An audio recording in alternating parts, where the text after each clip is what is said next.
600, 700 miles.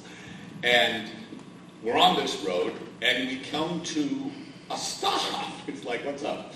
And there was like 2 hay wagons and a tractor in front of us, and it was like, stopped. And Sasha got out of the car to go see what's going on. And it was at a crossroads. There was a dirt road that came, a fairly busy dirt road that came, so it was in what's called the crux of a crossroads, right there. And there were about 20 people, mostly gypsies. And the gypsies, they're now called Roma. It's, they're being persecuted, as they've always been. And the gypsies at that time in '69, I was very taken aback because they really did look like extras. They were dressed just like the Wolfman. You know, they had babushkas and, you know, they really looked like wardrobed. And there was a Greek Orthodox priest, actually, too. Those are the guys with the big tall hats, big beards. They had this incense thing going and blah, like, what's going on? And Sasha went and talked to them and it came back. And they had dug a hole in the crux of the crossroads. It was interesting because it wasn't that wide. It was about 3 feet wide. It was about 8 feet deep. And lying there in the road was a dead person who had been wrapped in a shroud. It was wrapped in canvas. And the shroud was wrapped, it was garlanded by rosaries and garlands of garlic cloves. It was really like, what's going on, folks? And Sasha asked them, and he came back, and they're going, hey, all this shit. And he was laughing. He thought it was really funny. And I said, what's up? And this guy, the dead guy, had been killed he had been killed doing some crime, and I don't remember. I don't know what it was. It was Yugoslavia in the Cold War, you know. No, I really don't know. He had done something really bad, and he was killed doing it. And they were burying his body. By the way, they put him in feet first, standing like that, burying his body in the crux of a crossroads with all this stuff so that he would not get up and cause trouble, essentially. And Sasha thought this was really funny and made jokes about these peasants, these gypsies. And I thought, really? I mean, this was like 2 weeks before, a man had landed on the moon. And these guys are talking about zombies, you know, it was like... And so that was the inspiration. I turned 19 there on that movie. And I wrote the script for An American Werewolf in London then. And it took place in London. The truth is, I did all this, you know... Basically, I wanted to make a fantasy film that dealt with a supernatural premise and dealt with it as realistically as I could.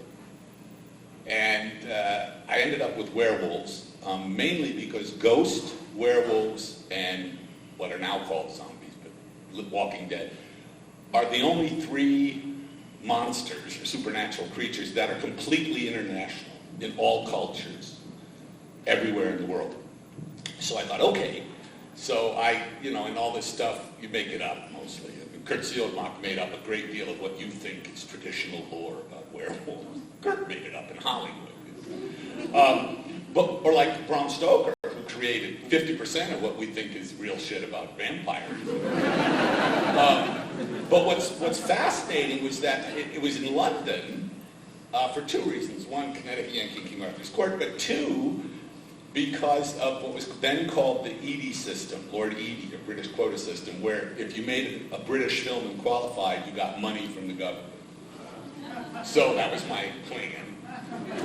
So I wrote this script. I was very pleased with it. And that was 1969. The movie was made in 1981.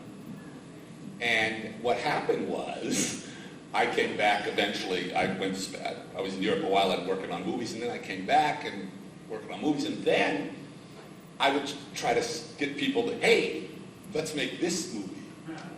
And they would read it, and I always got the same response. Either, or either, depending. They would say, this is too funny to be scary, or this is too scary to be funny. And so I go, well, it's a horror film. And they go, but it's funny.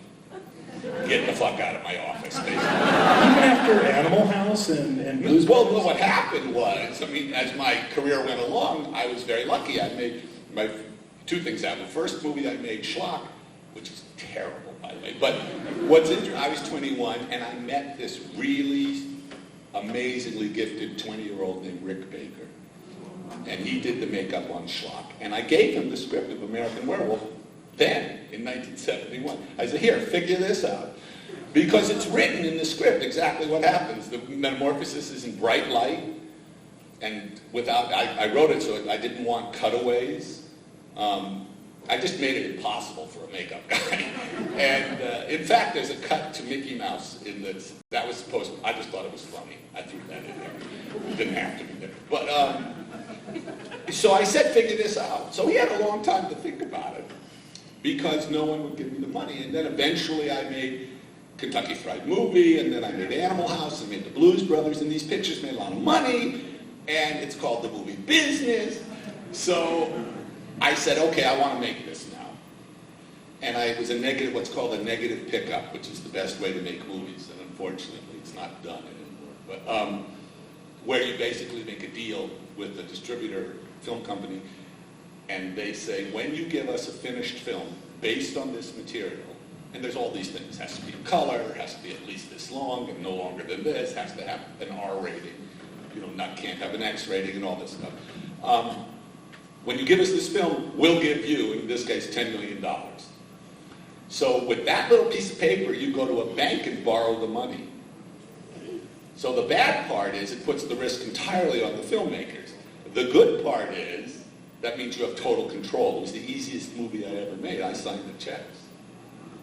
It was a great experience.